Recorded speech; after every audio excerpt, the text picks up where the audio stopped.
ಒಂದು ಮರಿಯಾನೆಯ ಕಾಲಿಗೆ ಒಂದು ಹಗ್ಗವನ್ನ ಕಟ್ತಾರೆ. ಅದರಿಂದ ತಪ್ಪಿಸಿಕೊಳ್ಳೋಕೆ ಪ್ರತಿನಿತ್ಯ ಎಷ್ಟೇ ಪ್ರಯತ್ನಿಸಿದ್ರೂ ಆ ಮರಿಯಾನೆಗೆ ಸಾಧ್ಯವಾಗೋದೇ ಇಲ್ಲ. ಹೀಗಾಗಿ ಆ ಮರಿಯಾನೆ ಪ್ರಯತ್ನ ಪಡೋದನ್ನ ನಿಲ್ಲಿಸಿ ಬಿಡುತ್ತೆ.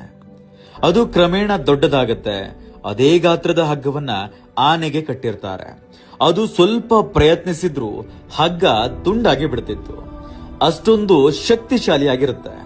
ಆದ್ರೆ ಆನೆ ನನಗಿಂತ ಶಕ್ತಿಶಾಲಿ ಹಗ್ಗದಿಂದ ಕಟ್ಟಿದ್ದಾರೆ, ಚಿಕ್ಕ ವಯಸ್ಸಿನಲ್ಲಿ ಕಟ್ಟಿರೋ ಹಾಗೆ ಗಟ್ಟಿ ಹಗ್ಗದಿಂದ ಕಟ್ಟಿದ್ದಾರೆ ಅಂತ ಪ್ರಯತ್ನನೇ ಮಾಡದೆ ಹಾಗೇನೆ ನಿಲ್ಲುತ್ತೆ.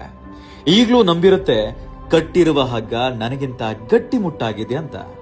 ಇಲ್ಲಿ ಅದನ್ನ ತಡೆದು ನಿಲ್ಲಿಸ್ತಿರೋದು ಕೇವಲ ಹಗ್ಗವಲ್ಲ, ಅದರ ನಂಬಿಕೆ. ನನಗೆ ಇದರಿಂದ ತಪ್ಪಿಸಿಕೊಳ್ಳಲು ಸಾಧ್ಯವಾಗಲ್ಲ ಅಂತ. ಮನುಷ್ಯನು ಹಾಗೇನೆ ಕನಸಿನ ಬೆನ್ನತ್ತಿ ಸಾಗಿರ್ತಾನೆ. ತನ್ನ ಪ್ರಯತ್ನದಲ್ಲಿ ಎಡವಿದ ತಕ್ಷಣ ನನ್ನಿಂದ ಸಾಧ್ಯವೇ ಇಲ್ಲ ಅಂತ ಕೈ ಚೆಲ್ಲಿ ಕೂರ್ತಾನೆ. ಅದೇ ಸತತ ಪ್ರಯತ್ನವನ್ನ ಮಾಡಿದ್ರೆ ನಿಮ್ಮ ಗುರಿಯನ್ನ ತಲುಪೋದಕ್ಕೆ ಸಾಧ್ಯವಾಗುತ್ತೆ. ಪ್ರಯತ್ನವನ್ನ ನಿಲ್ಲಿಸಬೇಡಿ.